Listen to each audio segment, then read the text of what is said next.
ମୁଁ ଧନ୍ୟବାଦ ଦେବି କେରଳ ସରକାରଙ୍କୁ, ତାଙ୍କର ମୁଖ୍ୟମନ୍ତ୍ରୀଙ୍କୁ ଧନ୍ୟବାଦ ଦେବି, କାରଣ ଚଳିତ ବର୍ଷ 29 ଜାନୁଆରୀରେ ସେମାନେ ତାଙ୍କର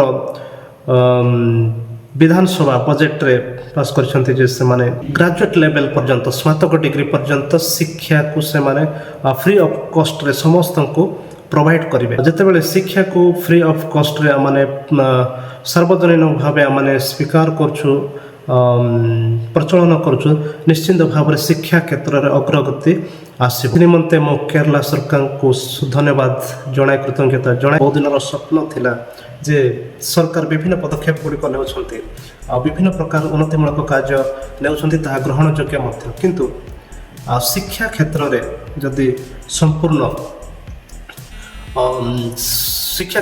ସମ୍ପୂର୍ଣ୍ଣ ମାଗଣା ଶିକ୍ଷା ପ୍ରଦାନ କରାଯାଇଥାନ୍ତା, ତେବେ ଆଜି ମଧ୍ୟ କୌଣସି ନା କୌଣସି ଗାଁରେ, କୌଣସି ନା କୌଣସି ଅଞ୍ଚଳରେ ଅଶିକ୍ଷିତ ଯୁବକମାନେ, ଅଶିକ୍ଷିତ ଲୋକମାନଙ୍କୁ ଆମେ ଦେଖି ପାରିନଥାଉ।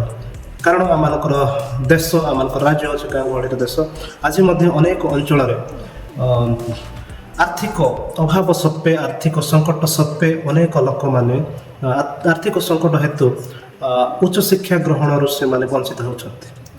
ଆଉ ସେମାନଙ୍କୁ ଯଦି ଏହି ସୁଯୋଗ ମିଳିଥାନ୍ତା, ତେବେ କୌଣସି ଗୋଟିଏ ଲୋକ ମଧ୍ୟ, କୌଣସି ଗୋଟିଏ ବ୍ୟକ୍ତି ମଧ୍ୟ ଶିକ୍ଷା ପାଇବାର ବଞ୍ଚିତ ହୋଇନଥାନ୍ତା। ଆଜି ଅନେକ ଗ୍ରାମାଞ୍ଚଳରେ ଅନେକ ବହୁ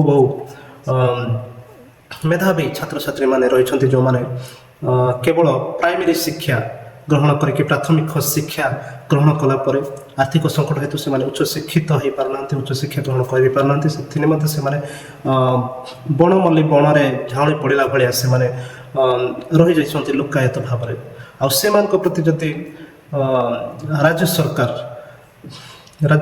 ଯଦି ଧ୍ୟାନ ଦିଅନ୍ତା, ସ୍ୱତନ୍ତ୍ର ଧ୍ୟାନ ଦିଅନ୍ତା, କିମ୍ବା ଶିକ୍ଷାକୁ ଯଦି କେରଳ ସରକାରଙ୍କ ଭଳିଆ ଯଦି ଫ୍ରି ଅଫ୍ କଷ୍ଟରେ, ଗ୍ରାଜୁଏସନ୍ ପର୍ଯ୍ୟନ୍ତ ଫ୍ରି ଅଫ୍ କଷ୍ଟରେ ଯଦି କରନ୍ତି, ତେବେ କେହି ମଧ୍ୟ ନିରକ୍ଷରତା ରହିନଥାନ୍ତେ, କିମ୍ବା କେହି ମଧ୍ୟ ଶିକ୍ଷା ପାଇବାରୁ ବଞ୍ଚିତ ହୋଇନଥାନ୍ତେ। ଆଉ ସରକାର ଯଦି ବାସ୍ତବରେ ଅଗ୍ରଗତି ଚାହୁଁଛନ୍ତି, ସମ୍ପୂର୍ଣ୍ଣ ଉନ୍ନତି ଚାହୁଁଛନ୍ତି, ରାଜ୍ୟର ମଙ୍ଗଳ ଚାହୁଁଛନ୍ତି, ତେବେ ବିଶେଷ କରି ଶିକ୍ଷା, ସ୍ୱାସ୍ଥ୍ୟ ଏବଂ କୃଷି ଉପରେ ଧ୍ୟାନ ଦିଅନ୍ତୁ। କାରଣ ଆମେ ଯଦି ଶିକ୍ଷାକୁ ଯଦି ଆମେ ଅଗ୍ରଗତି ଦେବା, ଆମର ସମାଜ ଅଗ୍ରଗତି ହେବ, ଆମର ନାଗରିକମାନେ ଶିକ୍ଷିତ ହେବେ, ଆମର ଲୋକମାନେ ଶିକ୍ଷିତ ହେବେ। ଆଉ ଶିକ୍ଷା ପାଇବା ଦ୍ୱାରା ସମସ୍ତେ ନିଜକୁ ପ୍ରତିଷ୍ଠିତ କରିପାରିବେ। ଶିକ୍ଷା ପାଇବା ଦ୍ୱାରା ଜଣଙ୍କର ସମାଜରେ ପ୍ରତିଷ୍ଠିତ କରିପାରିବେ। ଶିକ୍ଷା ପାଇବା ଦ୍ୱାରା ରାଜ୍ୟର ଅଗ୍ରଗତି ନିମନ୍ତେ କାମ କରିବେ। ଶିକ୍ଷା ପାଇବା ଦ୍ୱାରା ଅନେକ ନିଜର ଲୁକାୟିତ ପ୍ରତିଭାକୁ ମଧ୍ୟ ଲୋକଲୋଚନକୁ ଆଣିପାରିବେ। ସେଥି ନିମନ୍ତେ ଶିକ୍ଷାର ଅଗ୍ରଗତି କରିବା ଆବଶ୍ୟକତା ରହିଛି। ଆଉ ସ୍ୱାସ୍ଥ୍ୟ କ୍ଷେତ୍ରରେ ମଧ୍ୟ ଅଗ୍ରଗତିର ଆବଶ୍ୟକତା ରହିଛି। ଆମେ ଦେଖିଛୁ ଆମମାନଙ୍କ ଅଞ୍ଚଳରେ, ଆମମାନଙ୍କ ଜିଲ୍ଲାରେ, ଆମମାନଙ୍କ ରାଜ୍ୟରେ ଏବେ ମଧ୍ୟ ସରକାରୀ ସ୍ୱାସ୍ଥ୍ୟ କେନ୍ଦ୍ରରେ ଅତି ନିମ୍ନମାନର ସ୍ୱାସ୍ଥ୍ୟ ସେବା ଯୋଗାଇ ଦିଆଯାଉଛି, ଅତି ନିମ୍ନମାନର ମେଡ଼ିସିନ ଦିଆଯାଉଛି, ଯଦ୍ୱାରା ଅନେକ ଗରିବ ଲୋକମାନେ ସେଇ ନିମ୍ନମାନର ସ୍ୱାସ୍ଥ୍ୟ ସେବା ପାଇବା ଦ୍ୱାରା ଅନେକ ଲୋକଙ୍କର ମୃତ୍ୟୁ ମଧ୍ୟ ଘଟୁଛି। ଅନେକ ଲୋକମାନେ ଯେଉଁମାନଙ୍କ ପାଖରେ ଆର୍ଥିକ ସମ୍ବଳ ରହିଛି, ସେମାନେ ଘରୋଇ ମେଡ଼ିକାଲମାନଙ୍କୁ ଯାଇକି ନିଜର ଟ୍ରିଟମେଣ୍ଟ କରିପାରୁଛନ୍ତି। ନଚେତ୍ ଅର୍ଥର ଅଭାବ ଯୋଗୁଁ ଯେଉଁମାନେ ଆର୍ଥିକ ଅନଗ୍ରସର ମଧ୍ୟରେ ରହିଛନ୍ତି, ସେମାନେ ସରକାରୀ ସ୍ୱାସ୍ଥ୍ୟ ସେବାରେ ଯେତିକି ସେବା ମିଳିଲା, ସେତିକିରେ ସେମାନେ ସନ୍ତୁଷ୍ଟ ହେବାକୁ ପଡ଼ୁଛି। ଉଚ୍ଚମାନର ଚିକିତ୍ସା ପାଇପାରୁନାହାନ୍ତି। ଯଦି ବା କୌଣସି ସେମାନଙ୍କର ବଡ଼ ଧରଣର ରୋଗ ବ୍ୟାଧି ହେଲା, ତେବେ ସେମାନେ ଚିକିତ୍ସା କରି ନ ପାରି ସେମାନେ ନିଜର ଜୀବନ ରକ୍ଷା କରିପାରୁନାହାନ୍ତି।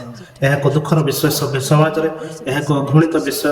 କାରଣ ଆଜି ଆମେ ସ୍ୱାଧୀନତାର 100 ବର୍ଷ ପ୍ରାୟ ପାଖାପାଖି ଆମେ ପହଞ୍ଚି ଗଲେଣି, କିନ୍ତୁ ଆଜି ମଧ୍ୟ ଆମମାନଙ୍କର ଦେଶରେ, ଆମମାନଙ୍କର ରାଜ୍ୟରେ ସ୍ୱାସ୍ଥ୍ୟ ସେବାରେ ଅତି ନିମ୍ନମାନର ସ୍ୱାସ୍ଥ୍ୟ ସେବା ଆମେ ପାଇପାରୁଛୁ।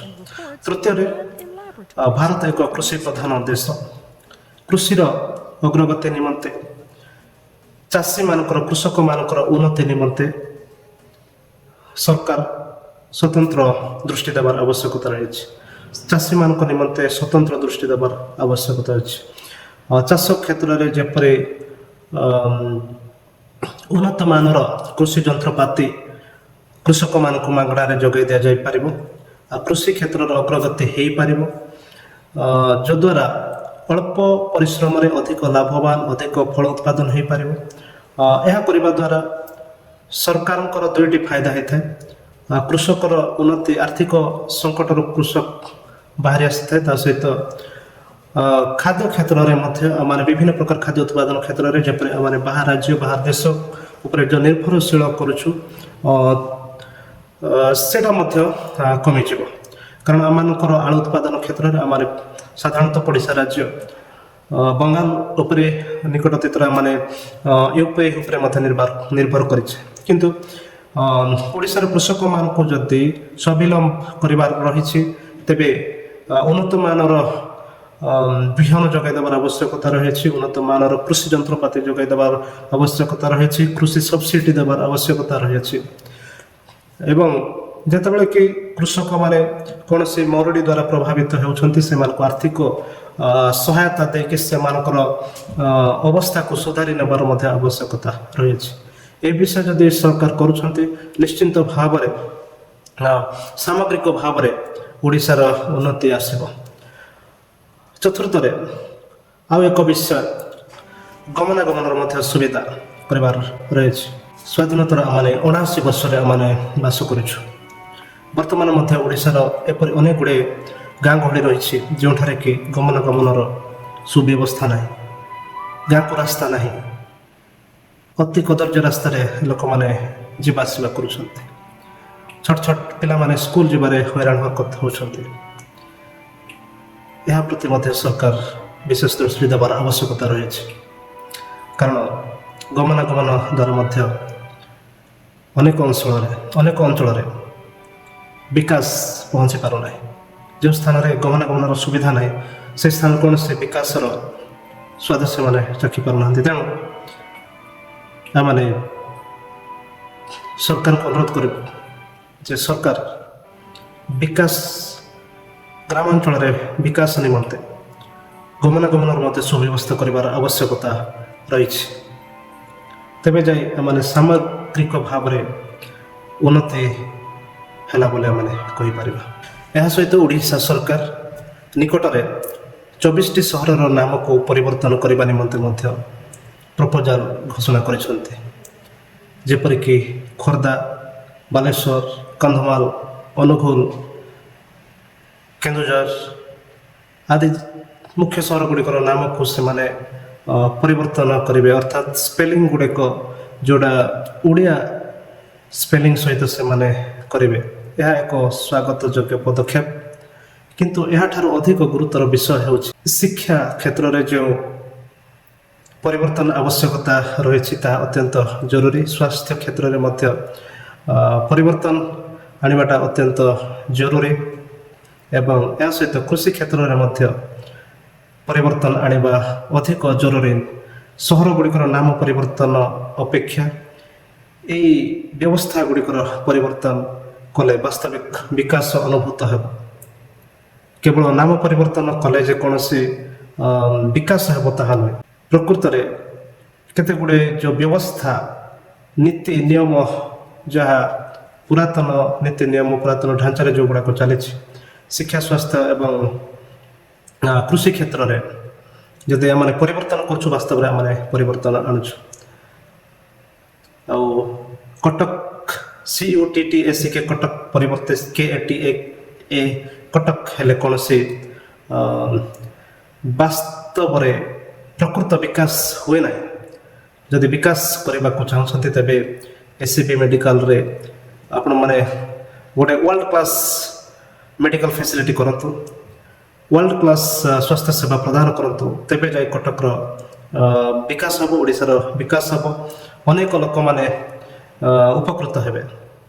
ମୁଁ ଓଡ଼ିଶା ସରକାରଙ୍କୁ କହି ରଖିବା ନିମନ୍ତେ ଚାହିଁବି ଯେ ଓଡ଼ିଶାର ଲୋକମାନେ ବହୁତ ଆଶା ବହୁତ ଆକାଂକ୍ଷାର ସହିତ ଆପଣମାନଙ୍କୁ ମନୋନୀତ କରିଛନ୍ତି, ଆପଣଙ୍କୁ ଭୋଟ ଦେଇଛନ୍ତି ଓଡ଼ିଶାର ପ୍ରକୃତ ବିକାଶ କରିବା ନିମନ୍ତେ, ବିକାଶ ପଥକୁ ଆଗେଇ ନେବା ନିମନ୍ତେ, ନା କି ଆପଣ କେବଳ ନାମ ପରିବର୍ତ୍ତନ କରିବେ। ଆଜ୍ଞା, ନାମ ପରିବର୍ତ୍ତନ କରିବା ଦ୍ୱାରା କୌଣସି ଲୋକର ପେଟ ପୁରେ ନାହିଁ। ନାମ ପରିବର୍ତ୍ତନ କଲେ କୌଣସି ଲୋକର ରୋଜଗାର ମିଳେ ନାହିଁ, କୌଣସି ଲୋକର ଆର୍ଥିକ ସ୍ଥିତି ସୁଧରେ ନାହିଁ। ନାମ ପରିବର୍ତ୍ତନ କରିବା ଦ୍ୱାରା କେବଳ ଆପଣମାନଙ୍କର ଉନ୍ନତି ହେବ, ଆପଣମାନଙ୍କର ଲାଭ ହେବ, ଆପଣମାନଙ୍କର କ'ଣ ଲାଭ ହେଉଛି ଆପଣମାନେ ହିଁ ଜାଣନ୍ତା। ମାନେ ସାଧାରଣ ନାଗରିକ ଭାବରେ ଆମମାନେ କୌଣସି ଭାବରେ ଜାଣିପାରୁନୁ ଯେ ନାମ ପରିବର୍ତ୍ତନ କରିବା ଦ୍ୱାରା ଆପଣଙ୍କର କେଉଁ ଲାଭ ହେଉଛି। ତେଣୁ କେବଳ ନାମ ପରିବର୍ତ୍ତନ ପଛରେ ଆପଣ ନିଜର ସମୟ ବର୍ବାଦ ନ କରି ଓଡ଼ିଶାର ବିକାଶର କଥା ଚିନ୍ତା କରନ୍ତୁ। ଓଡ଼ିଶା ଯେପରି ଅନ୍ୟ ରାଜ୍ୟ ତୁଳନାରେ ଅଧିକ ବିକଶିତ ହୋଇପାରିବ, ଓଡ଼ିଶା ଅନ୍ୟ ରାଜ୍ୟ ଭଳିଆ ଆର୍ଥିକ କ୍ଷେତ୍ରରେ ହେଉ କିମ୍ବା ଶିକ୍ଷା ସ୍ୱାସ୍ଥ୍ୟ କ୍ଷେତ୍ରରେ ହେଉ ଅଗ୍ରଗତି ହୋଇପାରିବ, ସେଥିର ଆପଣମାନେ ବ୍ୟବସ୍ଥା କରନ୍ତୁ। କାରଣ ସେଇଥି ନିମନ୍ତେ ତ ଆପଣ ପଦାସୀନ ହୋଇଛନ୍ତି, ସେଇଥି ନିମନ୍ତେ ତ ଆପଣ ଓଡ଼ିଶାର ମୁଖ୍ୟ ଭାବରେ ନିଯୁକ୍ତି ପାଇଛନ୍ତି। ସେଥି ନିମନ୍ତେ ମୁଖ୍ୟମନ୍ତ୍ରୀଙ୍କ ନିକଟରେ ମୋର ଏତିକି ଅନୁରୋଧ ଯେ କେବଳ ନାମ ପରିବର୍ତ୍ତନ ଉପରେ ଗୁରୁତ୍ୱ ନ ଦେଇ ପ୍ରକୃତ ବାସ୍ତବ ଅଗ୍ରଗତି ଯାହା ହେବ, ବାସ୍ତବ ଉନ୍ନତି ଯେଉଁଠି ହେବ, ସେଇ ବିଷୟ ପ୍ରତି ଆପଣ ଧ୍ୟାନ ଦିଅନ୍ତୁ।